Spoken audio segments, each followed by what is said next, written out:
పంచభూతాలు ఇవి చాలా మర్యాద ఇచ్చా. కొట్టే వరకు తెచ్చుకోకండి. ఎవరికి తెచ్చుకుంటే మేము సుఖాంత వరకు సిద్ధంగా ఉంటావు స్వామి.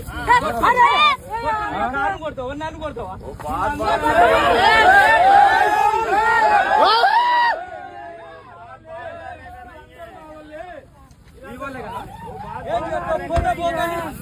ఎక్కడికైనా పోతా నేను.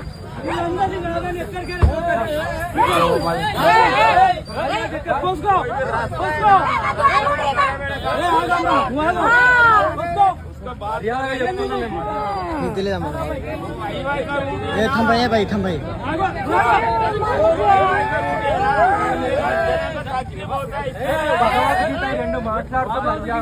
మాట్లాడదామంటే సంస్కృతంలో పద్యాలు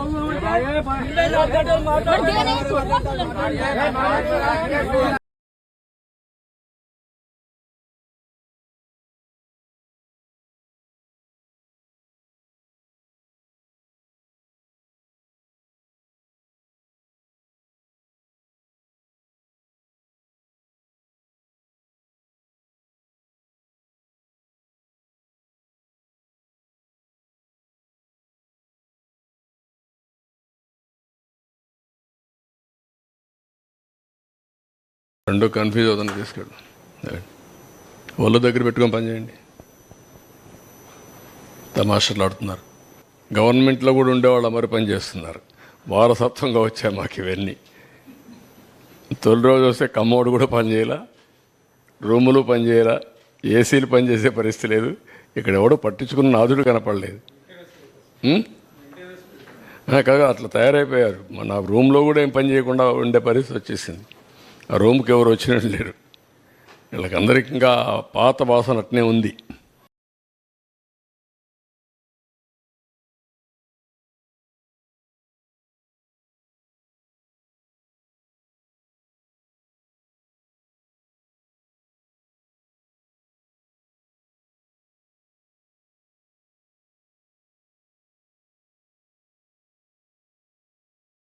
ఒక మంచి ప్లేస్ ఐడెంటిఫై చేసి అక్కడ షెడ్ కట్టి నీకు ఎక్విప్మెంట్ ఎంత ఇస్తే అక్కడ పెట్టుకుంటాను.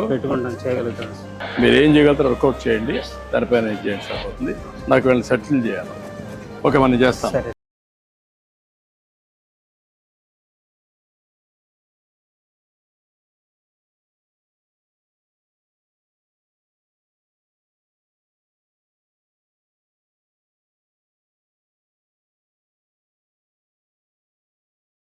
ఒకసారి ఆ తల్లిదండ్రుల మొహాలు చూడండి. 12 ఏళ్ల తర్వాత ఒక పాప పుడితే, ఆ పాపకి ఇలా జరిగితే ఆ తల్లిదండ్రుల పరిస్థితి ఎలా ఉంటుంది? అసలు ఈ పెద్ద మనిషి ఆయన కళ్ళలో చూసి నేను మాట్లాడలేకపోతున్నాను నిజంగా. అంటే ఏం చెప్పాలనుకుంటున్నారు ఈ కూటమి ప్రభుత్వం నాకు అర్థం కాదు. వీళ్ళు అధికారంలోకి వచ్చిన ఈ ఏడాది కాలంలో అడుగడుగున రాష్ట్రంలో ఏదో ఒక మూల ప్రతిరోజు ఏదో ఒక అఘాయిత్యం జరుగుతూనే ఉంటుంది. ఏమన్నంటే మాకు మహిళలంటే అపారమైన గౌరవం, మేము మహిళా సంక్షేమం చాలా చేస్తాం, మా ప్రభుత్వం మహిళా సంక్షేమం కోసం మాట్లాడుతుంటారు. సంక్షేమ సంగతి దేవుడేరుగా. ముందు ఇలాంటి తల్లిదండ్రులకు ధైర్యాన్ని ఇవ్వండి. వాళ్ళ ఆడపిల్లలు బయటకు వచ్చి ఎక్కడికి ఏం చేసినా కూడా మళ్ళీ క్షేమంగా ఇంటికి తిరిగి వస్తారన్న ధైర్యాన్ని మీరు ఇవ్వండి చాలు. ఒక పెద్ద మనిషి ఏమో చెప్తున్నారు నిన్న మొన్న, మాకు సత్తా లేదు అందుకనే మేము మా నాయకులు ఏం చెప్తే అది చేస్తాము అని చెప్పి చెప్తున్నారు. మీ పాలనలో సత్తా లేదన్న విషయం మాకు తెలుసు.